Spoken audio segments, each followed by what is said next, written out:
ধর্মনগরের হরিনাম সংকীর্তনের আনন্দময় পরিবেশের মধ্যে হঠাৎ থমকে যায় সময়।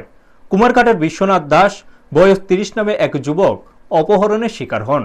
রাতভর তাকে অজ্ঞাত স্থানে ঘোরানো হয় এবং ভোরে বিষ্ণুপুর গ্রাম পঞ্চায়েতের চিটলডট থেকে উদ্ধার করা হয়। ঘটনায় কদমতলা এলাকা ব্যাপক চাঞ্চল্য সৃষ্টি করে। বিশ্বনাথ দাস জানান, তিনি কুমারঘাট থানাধীন নিদেবী এলাকার বাড়ি থেকে ডেমো ট্রেনে করে ধর্মনগরের চন্দ্রপুরে আসেন।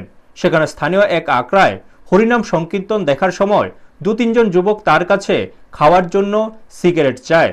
পরবর্তীতে হাত ও চোখ বেঁধে তাকে অপহরণ করে সারারাত তাকে এক অজ্ঞাত স্থান থেকে অন্য স্থানে নিয়ে যাওয়া হয়।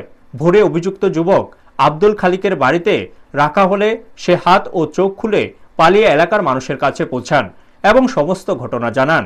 এই ঘটনার পর ক্ষুব্ধ এলাকাবাসী আব্দুল খালিক ও তার স্ত্রী নাসিমা বেগমের বাড়িতে চড়াও হয়ে ভাঙচুর চালান।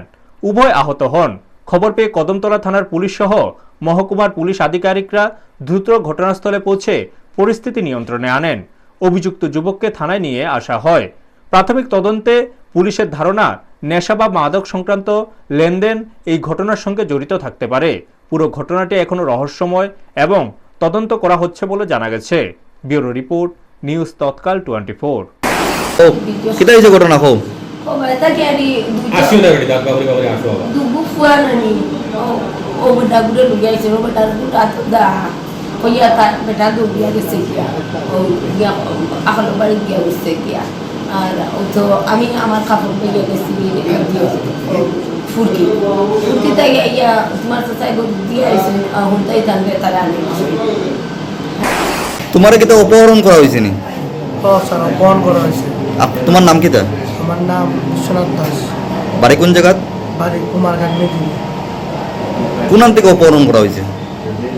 আমি ওই আখড়ার কীর্তনে আইছিলাম, রাত্রে ফিরার পথে কালভাটের কেন বাজারের অন্ধকার জায়গার থেকে আমার অপহরণ করা হয়েছে। আখড়াটা কোন জায়গাতে? আখড়াটা গর্জন টিলার সাইডে। ধর্মনগর গর্জন টিল্লা।